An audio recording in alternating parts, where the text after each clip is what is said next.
In this video clip, I'm sanding the small half-inch cuts of pine wood. This is part of the process of transforming pine wood into mosaic art. This is part of the process. This is the real tedious part of it, because each little piece of pine wood, half-inch, has to be sanded, and I do it by hand. There's no machine that I use to do this. Okay, and this little process here, making sure the edges of each little piece of pine wood is carefully sanded, because when I apply the paint, I have to have a smooth surface to apply the paint to it. So I patiently take my time and sand the edges of each little piece of wood here. It may take some time to do this. I'm not bored. Usually when I'm doing this, I'm watching TV or listening to music. So it's not that you sit here and just do it, you know, and not have something else you easily pay attention to. Listen to the news, get phone calls. I still take my time and sand each little piece of these pine woods.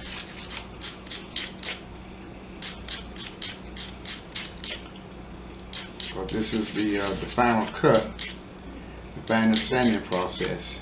This is the only piece that I sand by hand, because in the other cuts of the pine wood, I use my planer to do the sanding for me. But I ain't got no planer to sand the edges of these little pieces of pine wood. I have to do it by hand, so I take my time and sand each little piece here. And once they all be sanded, then I can add the paint and the super glaze, and I'm ready to use them in my mosaic art. This is part of the process.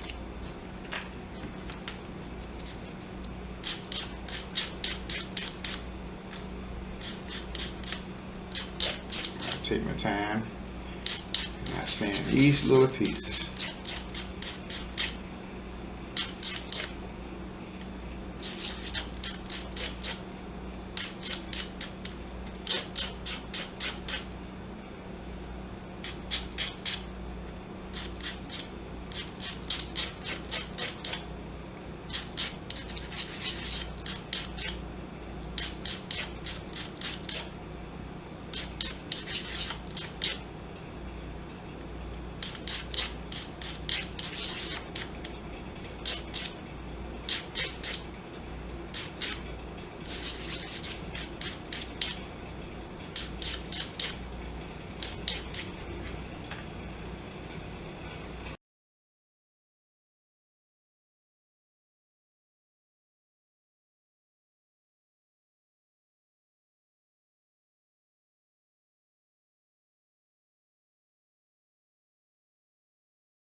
In this video clip, I'm getting ready to add paint to the half-inch cuts of pine wood.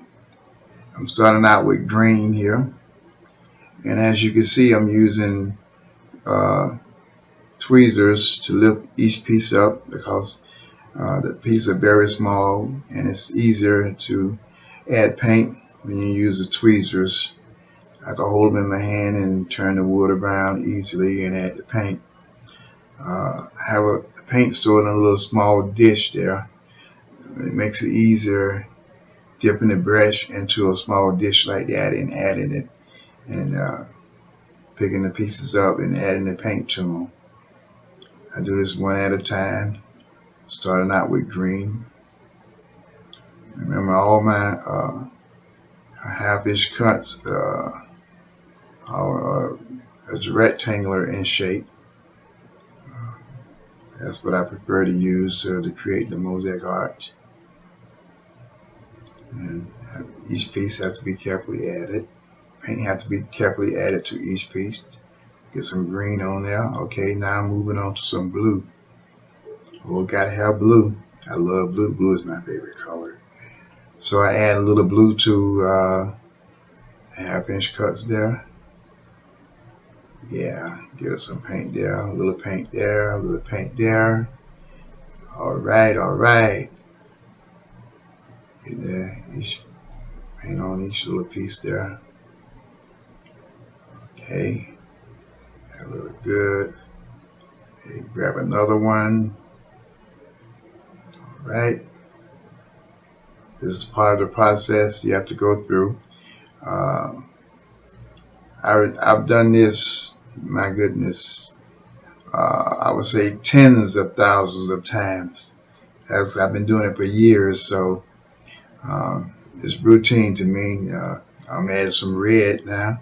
Oh yeah, I love red too. Gotta have red. Okay, add some red there. Okay, and those I'm adding the paint to the sides of each piece in the backs, because I'm gonna add another color on top of this after paint dries. I'm gonna add an additional color on top. So I want the pieces, the half-inch cuts, to have that mosaic look, different colors, you know, very colorful look to it. So I have to carefully add the red paint. Now here I am. The paints, I'm using my hands to lift the pieces up because the paint has dried, and it's easy to add the paint, pick up the pieces with my hand and add the paint to them.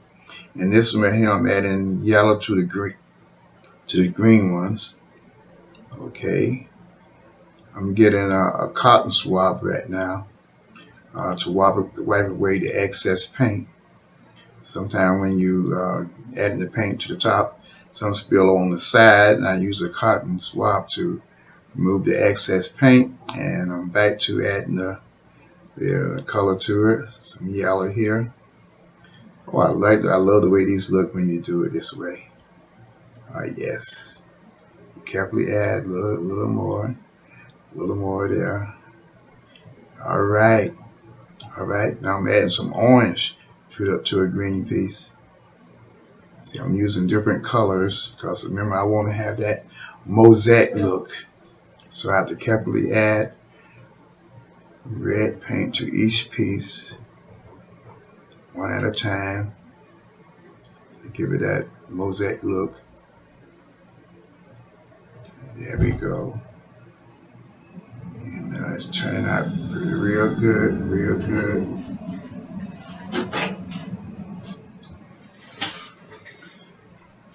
Okay, I'm doing one more orange to green. And you know something, you have to have a steady hand when you're doing this too. Okay, you got to have a steady hand.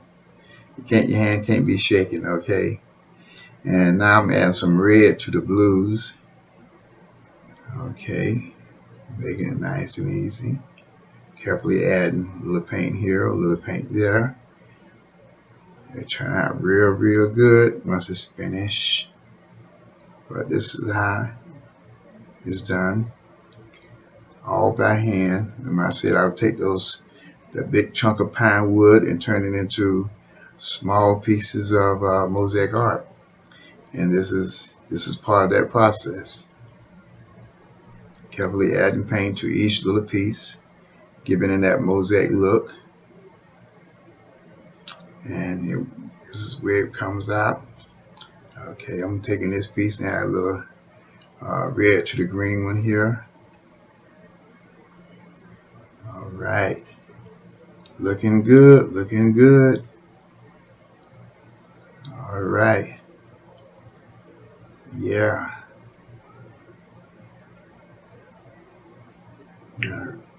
I really enjoy doing this. It's fun. Ah, this is what it's all about.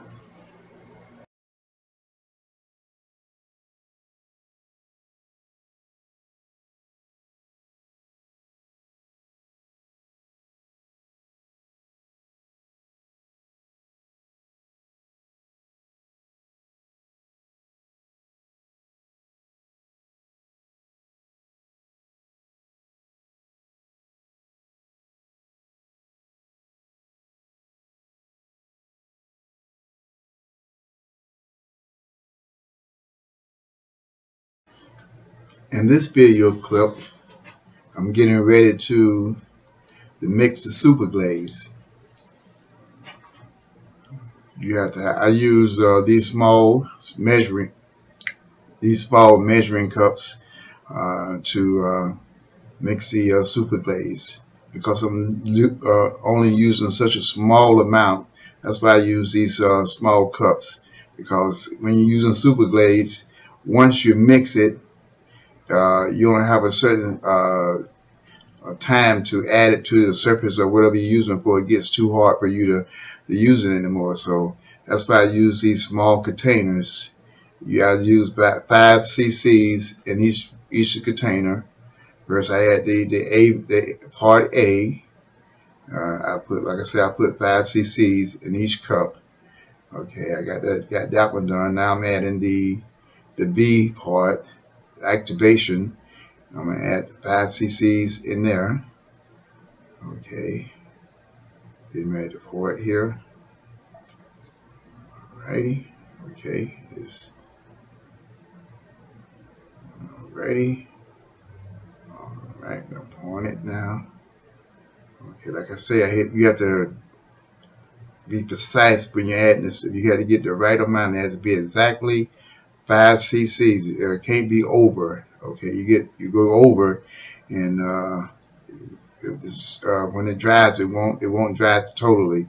So that's the first behind that. You got to use the exact amount in each container in order for this super glaze to work the way it's supposed to come out hard on the surface that you're using it.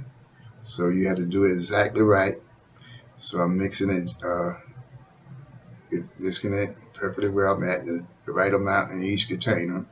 Now I'm going to take part A and pour it into part B. This is process right here. You have to, for that little amount, even though it's a little amount, you have to make sure you get much as you can out of that container into part B. You add in part A into container part B. Just keep moving around. I use a little stick there to move the amount out of container.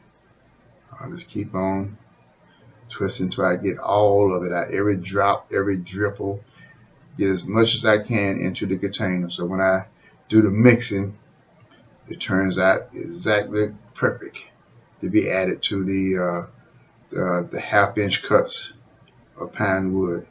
So I have to make sure that the glaze is mixed exactly right. Okay, I got all of it out. Now the stirring part. You sit here and you stir it over just a few minutes. You don't stir it a lot, just a few minutes. And about 2 or 3 minutes, and it's ready. Because you're using such a small amount, it don't take very long to mix. Once the fog goes away and it's clear, it's ready. Okay, getting every little drop out of there.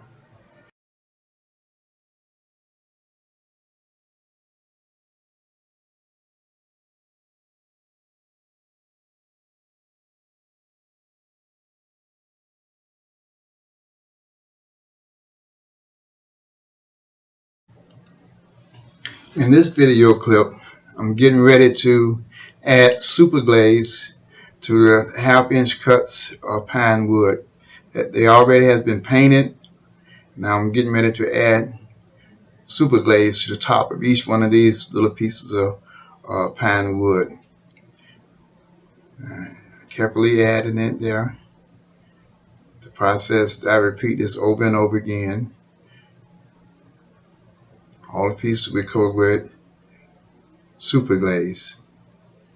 Super glaze is like It's like some might say something like maybe 5 or 6 times or maybe 10 times more glossier than regular glossy paint.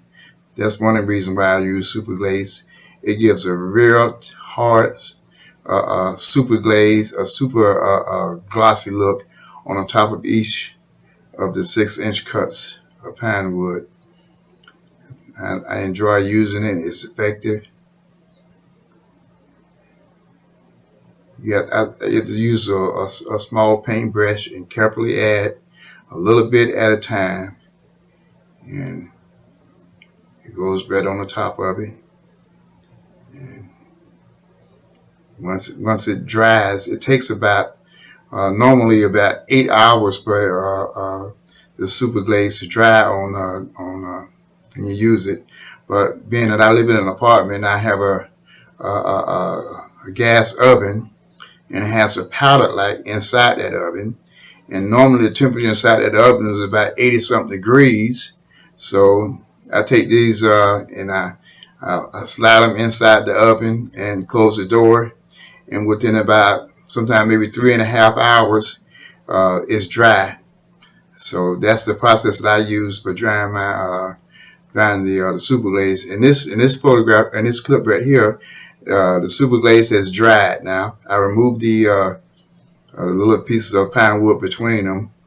You can see I'm touching it and moving them because the super glaze has already dried, and you can easily move them around. And that's what I'm doing right now. Yes, this is really good. Okay, and these are they are ready to be used in my mosaic art. Everything, the whole process has been completed. This is like, I call this like phase 1 from the big piece of pine wood, and this is the final part when they are no longer just pine wood anymore. They are now little mosaic pieces to be used in my mosaic art. Ha! Love it, love it, love it, love it, love it, love it. They are beautiful.